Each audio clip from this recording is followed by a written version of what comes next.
सापाचा सगळ्यात मोठा शत्रू मुंगूस घरात शिरला तर कधीच करू नका या चुका, नाहीतर तुमचा करेक्ट कार्यक्रम झालाच म्हणून समजा. मुंगूस हा सापांचा मोठा शत्रू मानला जातो, पण हा प्राणी घरात शिरला तर अनेक जण घाबरून त्याला हाकलण्याचा किंवा मारण्याचा प्रयत्न करतात. मात्र तज्ज्ञांच्या मते हे धोकादायक ठरू शकतं.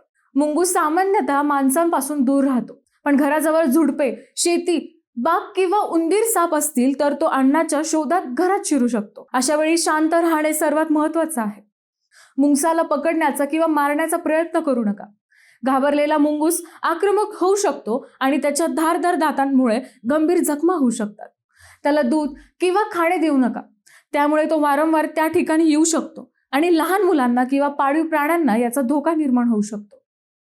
जर मुंगसाने चावा घेतला तर दुर्लक्ष करू नका. त्वरित डॉक्टरांकडे जाऊन उपचार आणि अँटी रेबीज इंजेक्शन घ्या.